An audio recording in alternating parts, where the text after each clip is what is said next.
So, well, thank you for coming. I'm so excited to really have the opportunity to share my my love, my passion, the light of Rebbe Nachman with all of you, and hopefully we'll be able to see how his teachings are relevant to each one of you in your own personal lives in many different ways. So before we begin, why don't we just, as people come in, why don't we take about 5 minutes to kind of settle into our present moment, which I'm sure we all are coming from very different places and activities.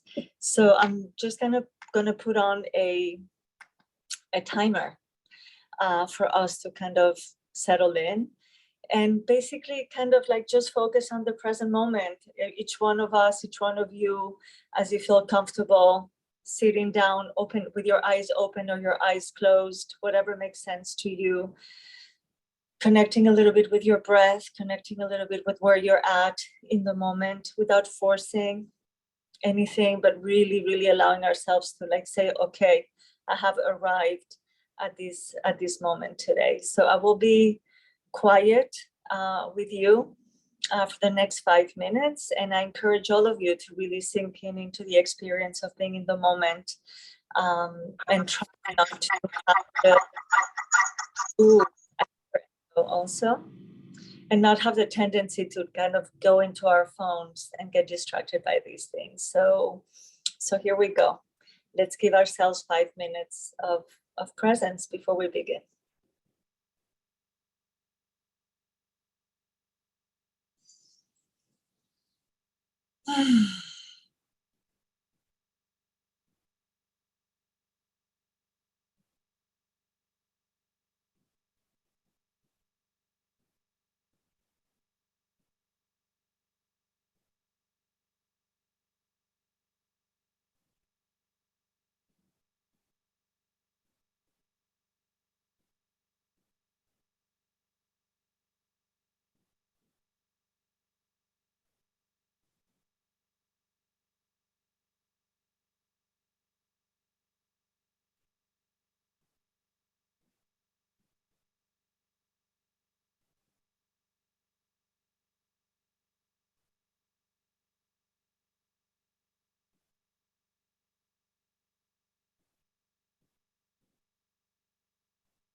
Okay, everyone, as we step out of the silence and quiet that we have acquired in these couple of minutes, I just wanted to also invite you, as we open our eyes and get settled in our sitting places in front of our screens, to really set up an intention for yourselves for this learning, whatever it is that you feel compelled to bring about in the learning for today, whatever it is that you're seeking, whether you know Rebbe Nachman from previous teachings or not.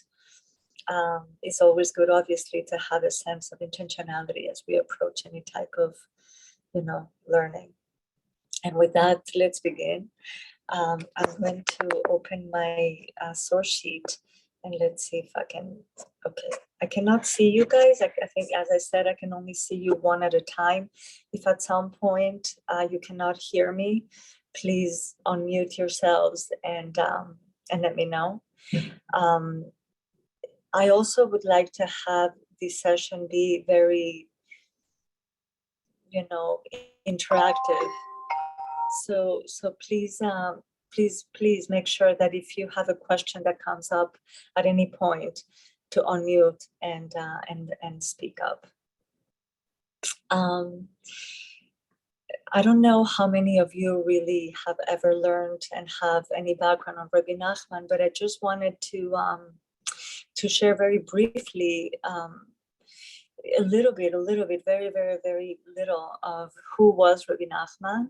And hopefully by the end of our 8 sessions together, those of you who will be interested in joining in this journey will be able to see for themselves, hopefully, the things that I'm talking about today. So Rebbe Nachman, as you might know, was the great-grandson of the founder of the Hasidic movement, the Baal Shem Tov. He was the son. He was in the lineage of the mothers. So he was the Baal Shem Tov had a daughter, Fege, and Fege, no, Udal, and Udal had a daughter, Fege, and Fege was the mother of Rebbe Nachman. Rebbe Nachman was born in the Ukraine, in the town where the Baal Shem Tov lived, in Mezhibuzh, in 1772, and he died in 1810. So he lived only 38 years. He was a very, very young man when he died of tuberculosis. And by many, he's seen as a very modern, very relevant spiritual leader, not just a Hasidic teacher with a tremendous wealth of knowledge in Torah and mysticism and all branches of Torah, but also able to really speak to the concerns, to the challenges of modern man, dealing with issues of depression, dealing with issues of how to maintain and how to respond to obstacles, how to stay positive, and how to have a growth-oriented attitude towards life and towards self-worth as well. So you will see, I hope, also even today, as we touch upon one of the most fundamental teachings in Rebbe Nachman's Torah, is this lesson called Hazamra, which means I will sing. And it's a lesson that I'm not doing it justice because it's not a very, very large lesson, but that nevertheless we wouldn't be able to cover it in one session. So I kind of started taking parts out and really editing it to make it accessible, at least to get a sense of these wonderful and foundational Torah. So I hope everybody has the text in front of them. And I'm going to begin with the first. I kind of divided, it's all one Torah. It's Torah 282 in Likutei Moharan. Likutei Moharan is the main work of Rebbe Nachman, the most serious work of Rebbe Nachman, is the collection of his teachings that he gave over to his Hasidim at different times when the Hasidim would gather. And his student, Rav Nosson, is the one who actually eventually wrote them and had Rebbe Nachman look at them and approve them. And eventually, before Rebbe Nachman died, the first publication of Likutei Moharan was published. So anyway, so this is 282 in the first section of Likutei Moharan. And is going to be talking about a very, very important and fundamental value in Breslov Hasidut, which is called a nekudat tova, a good point. What is the value of a good point? And we're going to see how Rebbe Nachman develops this concept and why is it such a simple concept and yet so profound. So here we go. I'm going to read it in Hebrew and I will translate for those of you who like to also learn in Hebrew. And I will stop at different points when I find that there is some kind of like clarification that needs to happen. And again, if you have any questions at any point, please unmute. So Dan, you should know. כי צריך לדון את כל אדם לכף זכות. That we have to judge everyone favorably. ואפילו מי שהוא רשע גמור. And even though someone who is a completely wicked person, צריך לחפש ולמצוא בו איזה מעט טוב. We have to look for and find in that person איזה מעט טוב, a little bit of good. שבאותו המעט אינו רשע, so that in that small bit that you have identified he's not wicked anymore, ועל ידי זה, and through this exercise of looking and finding this little bit of good, שמוצא בו מעט טוב, through this exercise of finding a little bit of good, ודן אותו לכף זכות, and judging him favorably, על ידי זה מעלה אותו באמת לכף זכות, through this he lifts him truly to the scale of merit, ויוכל להשיבו בתשובה, and he can, how do I translate that? And he can bring him to repent. Okay. All the lesson that we're going to continue learning from now on is really an attempt to really explain this first paragraph. And for that reason, I'm going to kind of go back to the beginning of it and unpack it a little bit at a time so that we can understand the depth and the complexity of what Rebbe Nachman is saying here. So he starts by a very known phrase from the sages, from the Mishnah, that says that we have to judge everyone favorably. Well, we know that from the sages that is not a chidush, that's not a novelty of Rebbe Nachman, but he's going to be basically trying to help us understand how to do this properly. How do we judge people favorably? What does that really mean? And what is the novelty that Rebbe Nachman is going to provide in this Torah to this very, very fundamental concept in Judaism? So he goes like this. ואפילו מישהו רשע גמור, somebody who's completely wicked. רשע גמור is a very high level of wickedness, somebody who's really, really bad. צריך לחפש ולמצוא בו איזה מעט טוב. We have to look for and find in him איזה מעט טוב, a little bit of good. So, that's, what is he saying with that? Do we have to find the good in somebody who's really wicked and erase, the wickedness that he has done? Is Rebbe Nachman saying, okay, just, we're all good, we all have a good nature. Are we all to be judged favorably, and therefore we don't consider the negativity or the wickedness of any individual? And it seems like he's not saying that, because he's really addressing from the beginning the idea that, yes, there are wicked people in this world. There are situations where people do really bad things. But he says, this is how I am inviting you to relate to these really, really, really bad people by looking for and finding a little bit of good. What kind of movie is that, would you say? If anybody wants to answer this question, what kind of movie is like, by finding a little bit of good, we're kind of doing what? Why would that be an important step? Because he says in that thing, he's not a wicked person. In that little bit of good that we have found, he's not he's not bad. Anybody has it on, like, what is he trying to say? And like, does this make sense to you? Can I say something? Of course, please, yes. Well, I mean, you're looking at people, you're trying to look at people as favorably as possible Yes. when you're looking for a little bit of good in among the wickedness. You're putting, you're looking at the different facets of a person and saying, okay, that's what I'm going to focus on in order to be positive in my life and in everybody's life. In everybody's life. I like what you said. I cannot say your name. I'm sorry, but I'm Alice. Alice. Thank you for your comment. I like the word that you use, facets, right? Because what Rebbe Nachman is saying here is that there's no good or bad in its entirety, but really that even somebody who has done a lot of bad things, there are elements in that person that can still be redeemed, that there are elements in that person that are still positive. And he will go and explain that a little bit later on. But what he's saying is that when we engage in the process of, with intentionality, looking for and finding Eze me'at tov, that little facet in which that person has some element of a good point, we can transform in a certain way, not only the way that we look at that person, but also the way that that person relates to themselves. And we'll see that as we move on. So looking for the facets, we're not talking about an absolutist type of mentality. You're good, you're bad.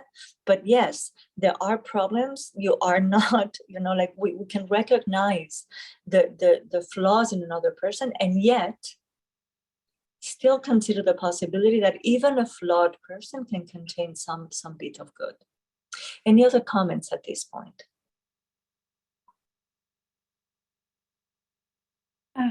Or questions? Can you hear me? I can. Yes. Yep. Okay. My reaction to this is that it does not have so much to do with the person, but having to do more with one's own inclination and perception of how you live in the world.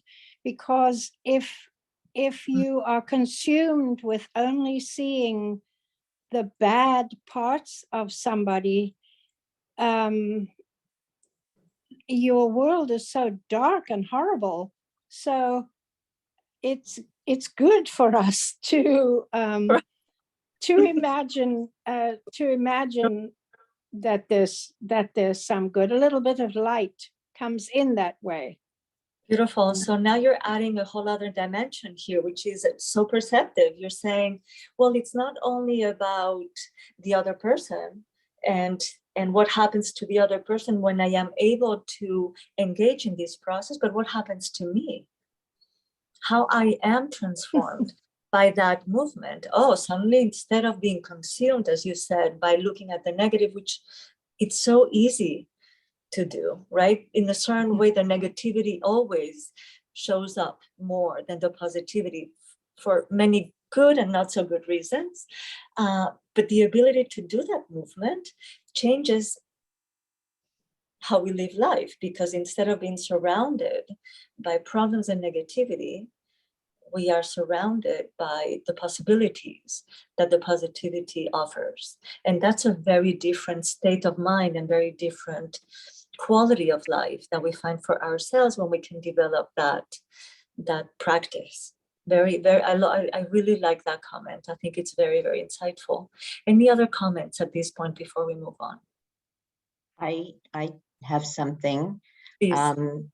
First, I love Anne's comment. It's like the Leonard Cohen, the crack in the sidewalk is where the light comes in. Yes. And that's something I often reach to when I'm feeling a little lost. Yes. But the big but is that depression is such a complex psychological event. Finding pulling out the ray of light is probably not going to do it if someone is depressed. Mm-hmm. that's just too, I don't even know where my question is after that, but obviously he's not looking at it in the context of modern psychology or the kind of lives we live today that are so full of stress and anxiety and consequent depression. But is there something you could broaden a little bit to bring in how complex and how stuck depression is? Yes, he's actually going to ask, well, what is your name, first of all? Elaine. Elaine. Hi, Elaine. Hi. I don't promise that I remember all your names all at once, but at least, to know that your name is important. So yes, you're right. Like depression is a very serious and a very it encompasses, like it surrounds a person, and it's very hard to find the ray of light when we are in a state of a serious depression. And Rebbe Nachman, and we will in this series address the issue of depression and sadness and coping with obstacles and coping with those very, very, very dark and unfortunately so prevalent in our day situations. He's going to be referring to that in the next paragraph. So I want to talk, in this Torah, in Reish Pei Bet, in Azamra, he's not really addressing the topic of sadness like head on, but he's going to be talking about sadness next. And I think he offers the beginning of a answer that in a certain way, a lot of Rabbi Nachman's advice is very simple, because Rabbi Nachman's advice is for everybody. It's for everybody in every situation of life. That's one of the ways that Rebbe Nachman's students understand Rebbe Nachman, that it applies at all times for everybody. So it has to be something that is applicable and accessible to all of us, and therefore extremely easy to do. And that doesn't mean that coming out of depression is an easy thing to do. I'm a therapist, and I know well how difficult it can be for somebody to step out and to learn to choose, to learn to, it's such a complex situation. But I want to read the next paragraph and see, Elaine, if that offers some kind of an answer to you. And it might not, and that's okay. That's okay. We're working on layers here. We're working on understanding, in this case, the value of a little bit, which is what I want you guys to take out of this session today. And further along, we'll be definitely talking about joy and sadness. So let's see what he says next, and let's see if that offers any kind of insight into your question. Thank you. Yes. So the next one is number 2 in your source sheet, and it says like this: "V'chen tzarich ha'adam lמצוא גם בעצמו." And I want to clarify, this is not how the text itself goes. He talks about other things in between, but because of for the sake of time, I just wanted to get to the most concise expression of these ideas. And so a person also has to find in himself, meaning he has to find in himself those good points. כי זה ידוע, because it is known, שצריך האדם להיזהר מאוד להיות בשמחה תמיד. That a person has to be very careful, and listen to this language, להיזהר מאוד, to be very, very cautious and careful, to להיות בשמחה תמיד, to always be בשמחה. ולהרחיק העצבות מאוד מאוד, and to separate from sadness in great measure. Okay. So I wanna stop here and a little bit kind of like see not only Elaine but anybody else that might have a comment on this. But before we enter into comments, kind of open the questions. First of all, what does it mean to be careful, to always be besimcha? What does it mean to be besimcha? What does it mean to be in joy? We will talk about that in depth when we address the topic of joy in the future. And what is this thing about separating ourselves from sadness? What is he like? What question would we have on this? How, like, how does that land in you guys when he says to you to have to be very careful to be besimcha tamid, to be always in simcha? Like, that's a high, tall order. I don't know many people who can maintain a state of joy 24/7, and that seems to be what he's saying as at face value. Is it really so? Is it not? We'll see. And kind of like a two-pronged thing, and to separate oneself very much from sadness. Can I speak? Please, yes, and you're Linda. Linda. And I also struggle with putting it together with with the meditation and the Eastern philosophies, which I think we're all exposed to with meditation, et cetera, that all feelings are acceptable in this house, so to speak. And but I do think there's a huge difference between depression and sadness. Sadness is a very wet, rolling, good, it's real. Depression is a stuck feeling, and it's kind of a deadened feeling. And I can agree with that and with what he's saying in terms of depression. Is it's a dangerous rabbit hole to go down. I think we've all been there. But sadness, I don't know. I mean, there's sadness in everyday life, which is enriches our life and makes it's just a part of life. And I kind of hesitate to think about eliminating it. That's all.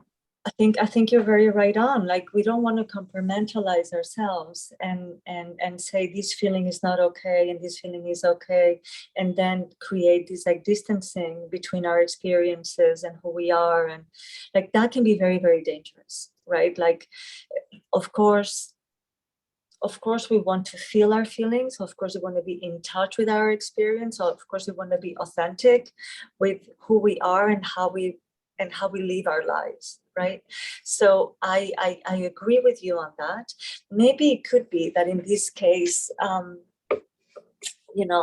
this atzvut that Rabbi Nachman is talking about might be a lower, like a deeper atzvut, a deeper notch of sadness that can lead you towards depression. I don't think Rabbi Nachman used ever the word depression. I mean, I don't know when it was coined. Actually, I want, if anybody knows in this crowd, I would love to learn from you. But I'm sure I don't think it was used in the 1800s or in the 1700s, right? So I think in a certain way, atzvut is very much related to this kind of like heavy sadness that Rabbi Nachman is alerting us to be aware of, to stay away. We'll also talk about this other concept that I'm going to introduce right now in the future, which is called lev nishbar, a broken heart. And Rabbi Nachman held that a broken heart is a very valuable element, that we need to be alive in our hearts, that a broken heart is a very good thing. And a broken heart is something is a heart that can feel, a heart that is sensitive, a heart that is alive. So in a certain way, I think it relates to your comment, Linda, about, wait a minute, we want to accept all the feelings are acceptable at home, right? I love the expression.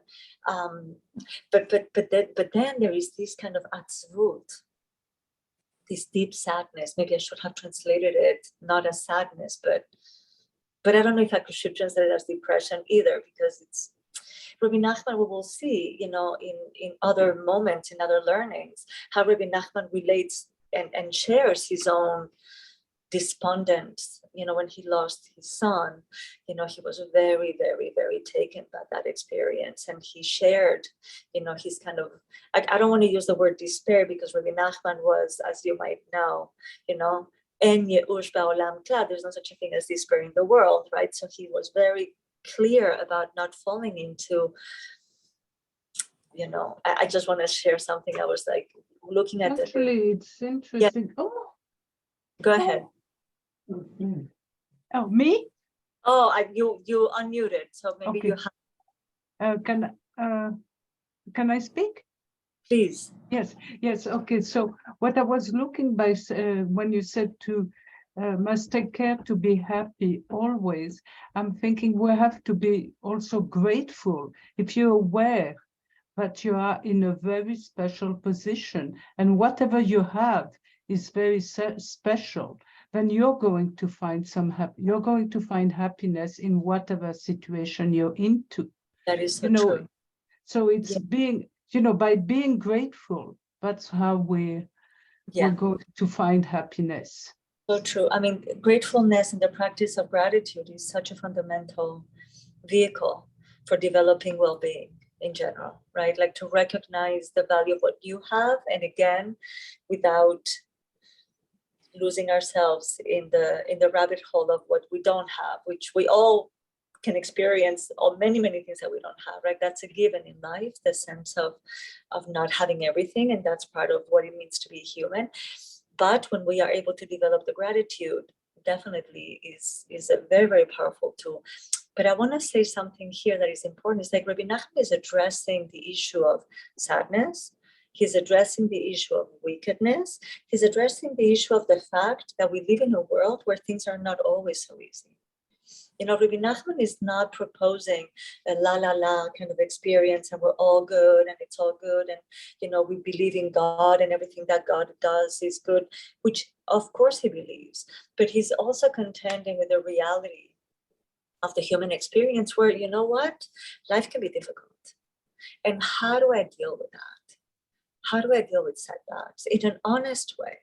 Not in a, as we were talking with Linda, not as in a way of, okay, I'm not going to look at the bad or I'm not going to look at the negativity, but really living within it. And what do I do with this sadness? And how do I come out of this place of sadness? I was just sharing before, I was looking at the news and this like attack in Colorado. And I said to my husband, like, really like looking at the news is like such a, and I said something like, it's really hard not to despair. And he says, yeah, that's why we need Rebbe Nachman, because like, that's like exactly why we need Rebbe Nachman, because like, it's again, like this struggle to say, yes, these things really hurt.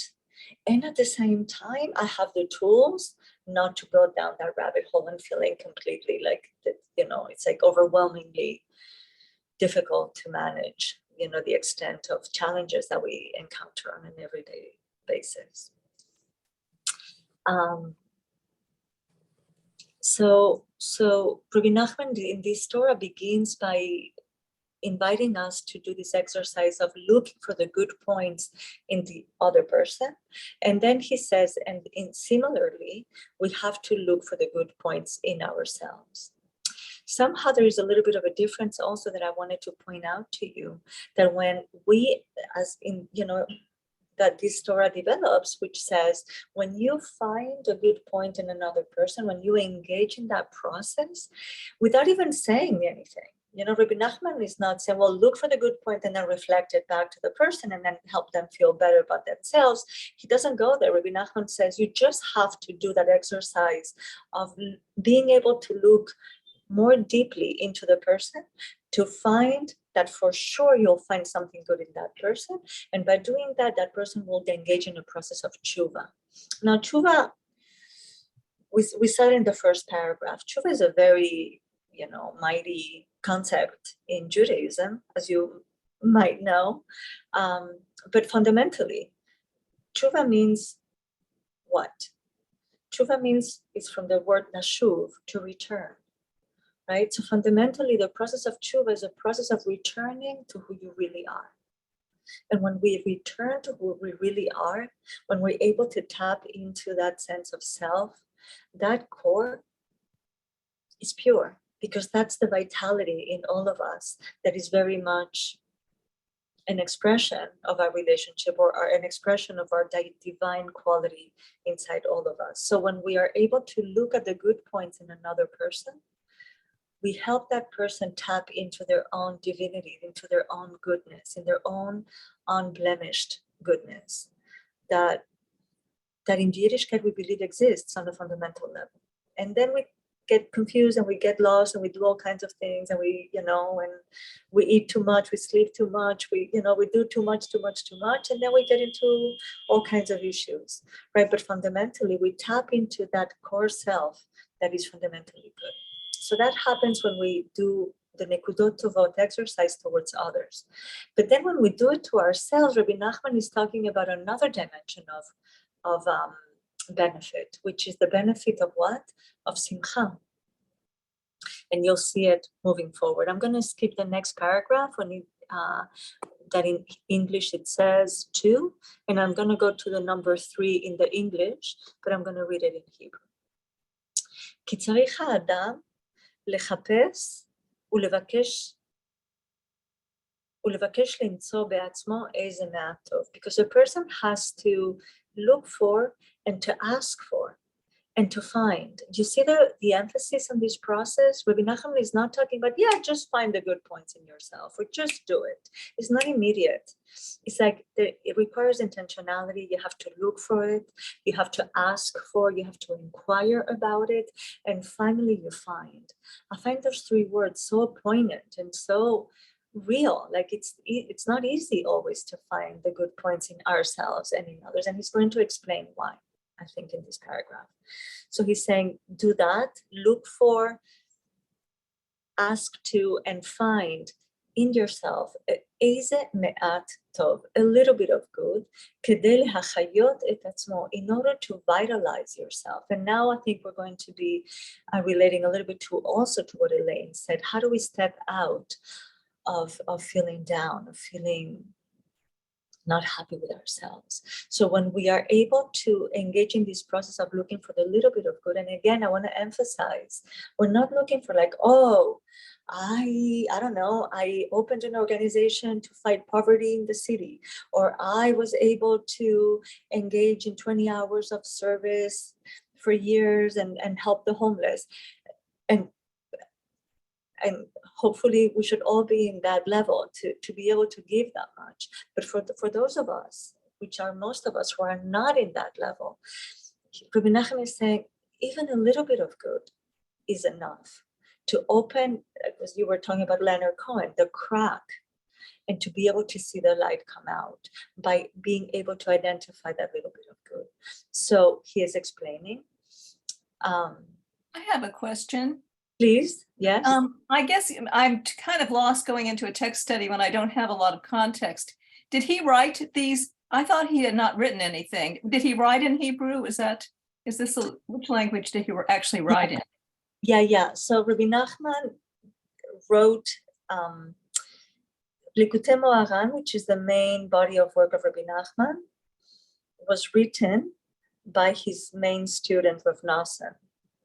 And the writings of Likutei Moharan, the text was written in Hebrew originally, but the lessons that Rabbi Nachman gave were given in Yiddish to the Chassidim, yeah?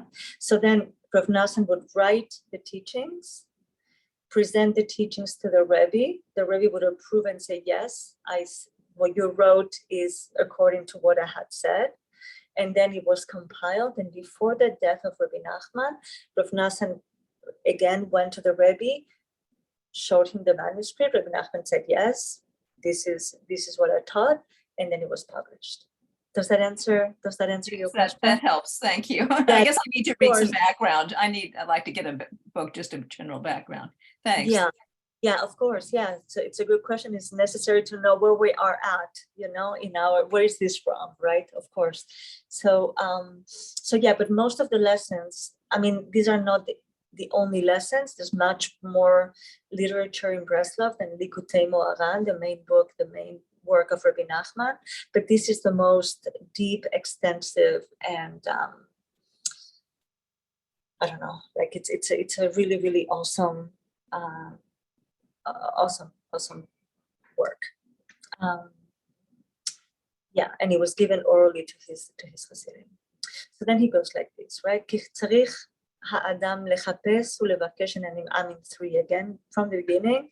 He has to look for and find these good points, me'at of a little bit of good, in order to vitalize himself. And again, think about like that language to vivify, to vitalize, to like bring in energy and like a sense of like energy to our bodies.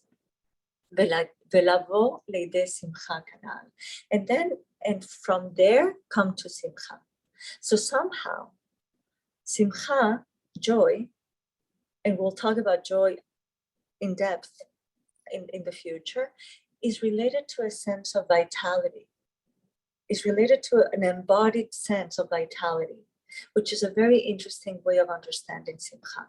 So when we look for the good points, very small, which we can all find, is like an axiom in Rebbe Nachman. Everybody can find good points in others and in themselves. You bring vitality to yourself, and from there you open the gate to the possibility of joy. And through that, שמחפש ומוצא בעצמו עדיין מהטוב, that he finds and that he looks for and he finds in himself עדיין a little bit of still a little bit of good. על ידי זה הוא יוצא באמת מקו חובה לקו זכות, and through that a person can leave the scale of חובה, of being, you know, what is חובה in, I'm lost. Chova is the opposite of merit. The scale of guilt. Thank you for the help. From the scale of guilt to the, and then goes to the scale of merit. But yuchal לשוב בתשובה, he can come back in תשובה, בבחינות ועוד מעט, ואין רשע והתבוננת על מקומו בעינינו. And now he brings, and I'm looking at the time, he brings in a pasuk from Tehillim, from Psalms, that goes like this. When in a little bit, ve'od me'at, ve'en rasha, there will be no wicked, ve'itbonanta al mekomo, and you will look into his place, you will dwell, you will ponder upon that place, his place, and he will not be there. Now, traditionally, this Tehillim, this psalm, is coming in the context of the destruction, you know, of King David's writing about the destruction of the wicked, on the fact that the wicked at the end of days will be no more. At the end of days, there will be no more wicked people. At the end of days, when Mashiach comes, it will be like finally we will see the light, and there will not be wickedness in the world. But Rabbi Nachman is changing the meaning, which he does often, of those verses, and he says, and I'm kind of like now I'm telling you what he develops in the text, and if you had the time, you could see for yourselves. He says, "Ve'ot me'at ve'en rasha." In a little bit, there is no more wicked. He says it doesn't mean that in the future and in a little bit later there will not be wickedness, but he means in the ability to find the od me'at, the little bit, in that precise place where you are able to find the nekuda tova, eino rasha. There's no more wicked person, because you are allowing a process of transformation, not by calling transformation a deed of extraordinary proportions, but the opposite, by being able to give the value of that little bit that is the opening tool to begin the process of change. Any comments on this point? Because I feel like what I said, I hope was delivered properly, because I find it extremely profound. Right? We're not talking about destroying the wicked as it is traditionally understood, but we're talking about transforming, the person that is able to do both good deeds and bad deeds by the ability to recognize the very, very small points, not only in the other, but in ourselves. Yeah, Right? I wanted to say that it's like restoring relationship. If you see the good, and really, in a sense, when you restore your relationships, you fight depression, you fight I can't say the word. Yeah, you know what I'm saying.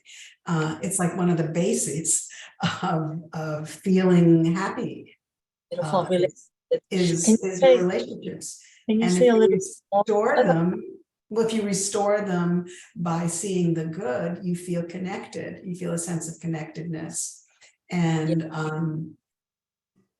that fights depression, I think, or sadness, or any difficult feeling. At Yes, least yes, for me, I think it's a very strong, and that when we're depressed, we feel cut off from everyone. We feel yes. isolated and cut off, and all of those kinds of feelings. But if we see the good, we are connecting ourselves to people. Right, right. And I just want to emphasize, the chidush, the novelty in Rebbe Nachman, is that he's saying to see the good, you don't need to see the good like suddenly relate to this person that they're all good, they're beautiful, they're beauty. You just have to be able to identify the little bit of good.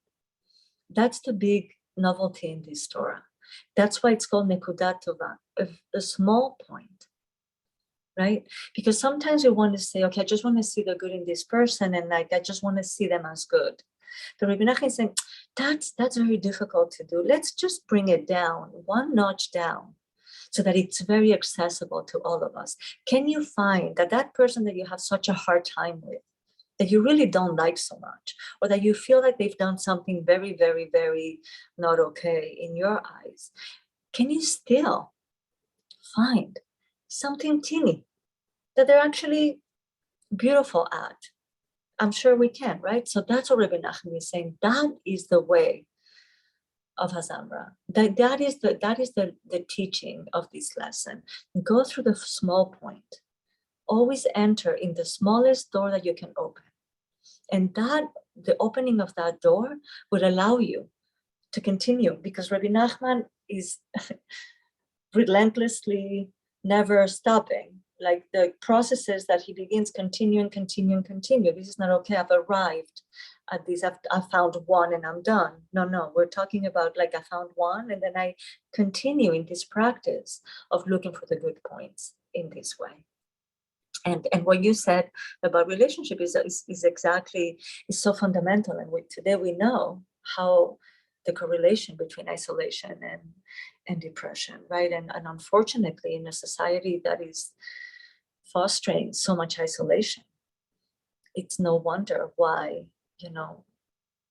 our mood is so affected by it, and how much we need, in my clients, I have a lot of clients that have no friends. It's just, and that's it. That's all it is. They have no friends. And if they had the ability to be in relationship, right? And then we go into the second layer of like, yes, people who have friends but struggle in their relationships that they have, like all of us. What do we do there, right? And how does that affect ourselves as well? So I would now want to skip any other comments before we kind of sorry. unwind. Yes, please. And your name. Sorry, Michael K. Hi, Michael. Michael. Hi. Hi. Where he says that by finding a little bit of good, you actually move from I can't remember the language, but from guilt to sorry, So I've forgotten the language. Yes. It in the third Anyway, part. it could be understood. It could be understood that actually that language could be understood to meaning that you are just looking at, in a sort of la kind of way at the person, but he must be talking about something else, and I think he must be talking about the direction. The merit lies not in the actual condition you're in at the moment, but where you're looking and kind of where you're pointing. Yes, Because exactly. otherwise it doesn't sound like it does sound like Pollyannish, if you don't understand it that way. Yeah. Absolutely. Another thing I was thinking earlier on, that everybody's on this spectrum somewhere. So, and this is the crack that Leonard Cohen's talking about, that if you look at one person like that, you look at everybody, once you start to look for that in Yes. everybody, then Yes. everything, it opens up, kind of. Yes, yes, yes. But I think it's important to emphasize what you were bringing up, Michael, is that really we're not talking about this kind of Pollyannic attitude towards like we're all good and I don't want to look at the bad and I just want to see the good. It's like Rabbi Nachman is modern in the sense of like, no, there is bad and bad needs to be called out. And in Judaism, we have a lot of like emphasis on like distinguishing between good and bad. Right, like there's Shabbat and there's the week, there's kosher, there's no kosher, there's day and there's night, and right, like we are not a absolutist. I don't even know the word in philosophy. Like I would say, it's all good. It's all good. We don't live like that. We recognize the bad, but the question is, how do we relate to that? And as you said, it's a question of like, where do I put right the focus? Yeah, you can't suddenly switch from being, but you can switch direction instantly. You can't. Well, it's a practice. It's an effort. It's an intention. It's something that takes time, and it's something that is the beginning of the foundation for change in myself and in others. But again, through a very, very, very small step forward. Right? Like not through like, oh, I recognize that you're like an incredible, not using those superlative words, but really using the most accessible small point that you can find in that person. Say, look, they smiled. I can see that. I can recognize that. That's good. That's a good point. And from there, I have my alarm telling me, where to move on because it feels like it's so, the session is packed. But you understand. I hope that I can deliver that message clearly, right? Like small. A small is very good. A little bit is very good, which is kind of counterintuitive in this kind of culture of like, I don't know, Facebook. And I went and I did, and now it is. And we put our lives out into social media and like big, beautiful with all the filters and all the things. And Rebbe Nachman is saying, no, stay connected to the small. And through the small, you can create tremendous change. And through the real.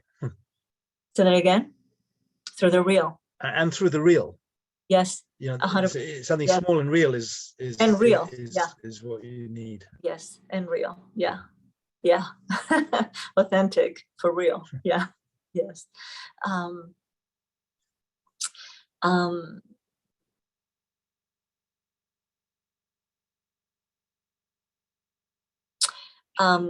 on a second. Let me see which one I'm going to do next because of timing.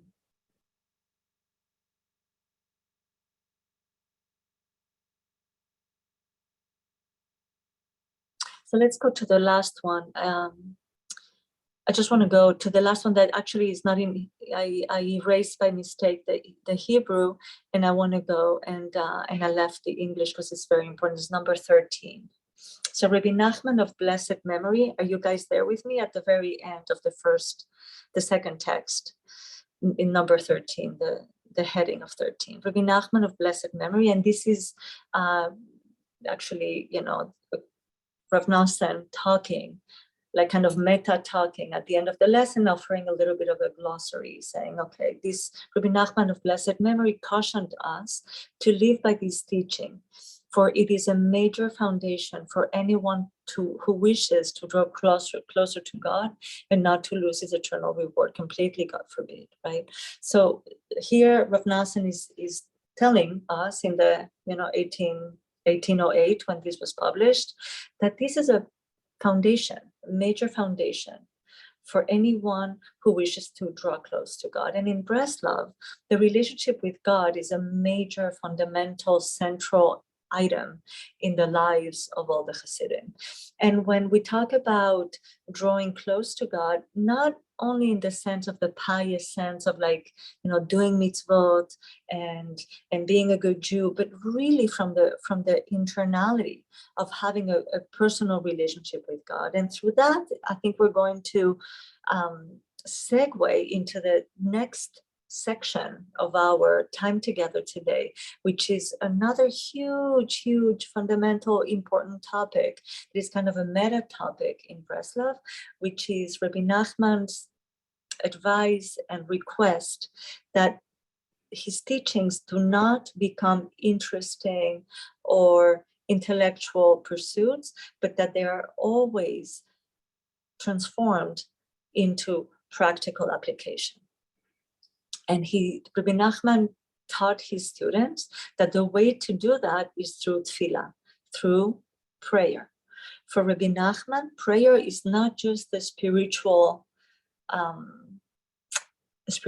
endeavor, but is really an action-driven activism. We'll learn about Rabbi Nachman's relationship to tefillah and to personal prayer, to what it's called itbodedut. But right now, I would like to, through this last comment, transition us to this practice of turning a Torah, turning a teaching, turning a lesson, an idea, these ideas that we have been talking about today, into a prayer. So I kind of want to change hats for a second and start to kind of like reflect on what we have been talking about today, each one of us separately, and take about 5 minutes of our time to kind of jot down ideas, or in the text itself, if you were able to print it, any part of the text that stood out to you, that felt relevant, or that you had a question to, or like something that kind of like stuck for you, identify it. And the next thing will be, in the next 5 minutes, to see why did you identify that, and how is that relevant in your life? Is it a particular relationship that you struggle with? Is it a particular state of mind that you struggle with? Is it about yourself, that you feel like you relate to, and how you treat yourself, how you think of yourself? Or is it more in how you treat others or think about others, or a particular others? And how this lesson can be applied, as one of you said, in creating those bridges of relationship between yourself and between others. So with that, I'm going to kind of leave you. I'm going to put a timer for like 4 minutes for you to, on your own, write down any reflections that you might have had from this lesson. And then from there, we'll get back together and see if there's anything that you might want to share. And from there, we'll stop again to talk about turning that into a prayer. Okay, so you got like 3.5 minutes to kind of reflect on your own on these topics. And I'm going to put a timer. If I can find my time.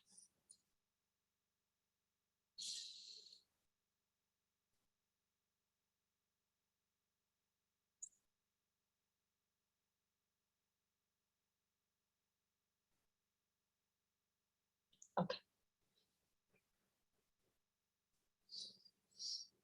And I will do the same, obviously.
I hope this was enough time. Let me know if it wasn't, to kind of allow us to hear ourselves reflecting and stuff, and reverberate, kind of like hearing ourselves in relation to this text. And I wonder if there's anything that you might want to share that you feel was relevant for your life, for your relationships at this point. We'll do that very, very briefly, and then we'll move into how to craft a tefillah from this material that we have created in these 3 minutes.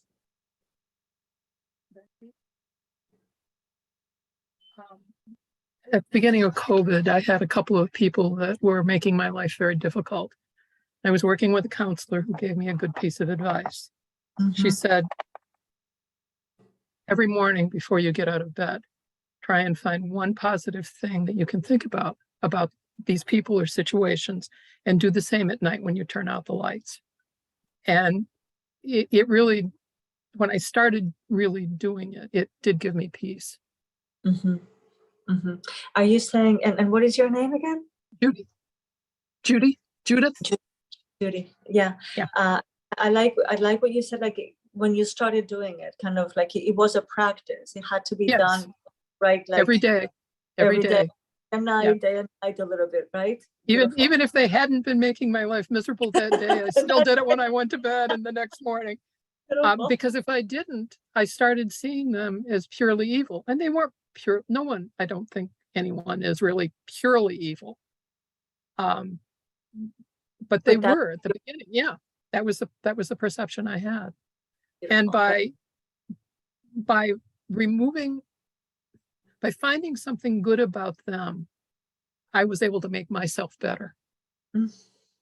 So you're really embodying this lesson. You have a very experiential relationship with this lesson. You see that it did work for you.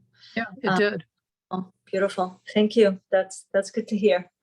That's good to hear. It's not just theory. No. Yeah.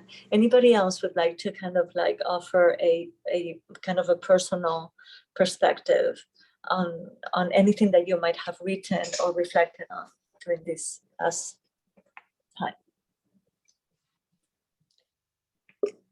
Well, this is Anne. I had a question throughout the whole session today, which is, what are the tools or the practices or the settings of intentions that Rebbe Nachman advocates? I know singing is one of them.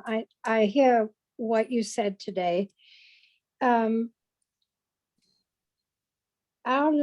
Jewish lives are so organized for a week, for a year, for tefillah, etc. And I'm so grateful for that, because I don't have to reinvent what I'm going to do. I can just tap into it, But I would love to have another idea of relevant to all of us together talking about all of this, of what to do in each moment that we find ourselves questioning, how can I get out of this miserable state, or even a non-interesting state? So I mean, there are many advices that Rabbi Nachman gave to his students throughout his life that we will talk about in other sessions. But today I really feel like I wanted to start with Azamra, because it's like so fundamentally easy to do. It's so accessible. It's so easy. Let's start there. Let's start with that practice, as Judy was saying, just every day, 1 minute, morning and night. I find it like it's a great direction.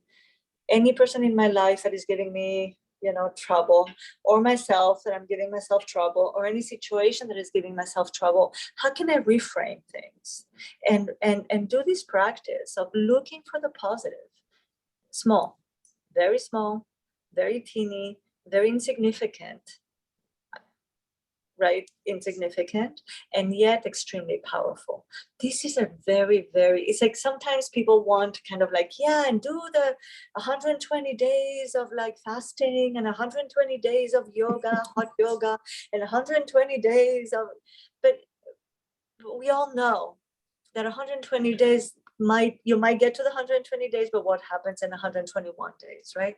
But this is so easy that we can all do it. We don't need any special machines. We don't need any special trainers. We don't need to spend money on it. We don't need it, nothing. We just need to put the intention and say, in this place, I want to look for the good. In this person, I want to look for the good. In this situation, I want to look for the good. And do it as Judy was saying, as a practice. Because we can do it once, it's good. But if you can, as I think it was you in the beginning, then it changes you. When you're able to really put it as a practice, it changes who you are. So I hope that answered your question. There will be more other things that are very, very beautiful and very powerful, but we will need to kind of create a real good context for it and give it its due diligence. So I don't want to tell you, yeah, there's this, because it will be flat. But right. I'll look forward. Good. And also I find that this is so powerful and so foundational that it's not to be taken for granted. So there's that. And now it's like crafting the tefillah, right? Mm-hmm. What does it mean to craft the tefillah? Rebbe Nachman talked about tefillah as a very personal use of our own voice in our own language to talk to God about everything and anything at all, from the most mundane to the most elevated, from the fact that I need another pair of shoes, or I need to fix my socks, or like from that all the way to like asking for this world to be fixed in some way, or whatever, that things like what happened today never happen again, right? Like and Rebbe Nachman emphasized that this ability to express our mundane, simple thoughts and be able to express those to God he said to his Hasidim, you think that I became who I am because I'm the great-grandson of the Baal Shem Tov, and because I grew up in his house and I grew up knowing all these tzaddikim, and he said, absolutely not. The reason why I became who I became at the age of 38 years old and before, Rebbe Nachman acquired his first followers when he was 13 years old on his bar mitzvah, right? But he said, I acquired everything that I have through prayer. That's what he said, through prayer, only through prayer. So how could we take really another 2 minutes now before the end of our session to create a very small prayer that can help us initiate this practice, and that we will leave by the night table or by the fridge or by the inside cabinet in the kitchen or whatever it is that you want to put it more or less open, right? That will give you the sense of not forgetting that we are on a quest here. We're not just enjoying the learning, but we're really in the process of like becoming more like kind of like shedding light into the fun, that side of us that is like beautiful, right? That's the goal. So I'll be quiet for a minute, and I will let you to write for yourselves a very short vision, prayer statement, something that is going to help us maintain the focus of this project. then I'm going to do the same. And then, at 2:15, I'll open up for last comments and we'll be done.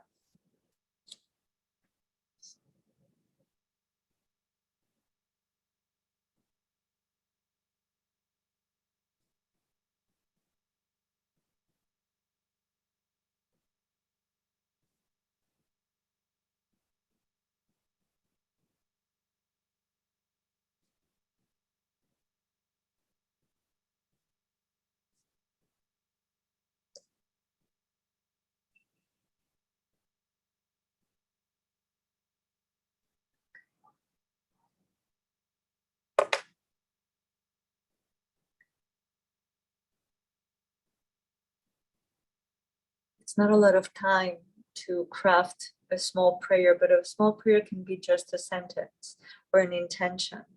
And I hope that you, in this little time that we had, you had the ability to identify kind of like, okay, zoom in your lives, something that is requiring a Zamra, that you or somebody in your life, or the relationship between you and something or someone in your life will benefit from, and that you will take this throughout the week as a practice to transform yourselves and others. Any last comments or questions before we end?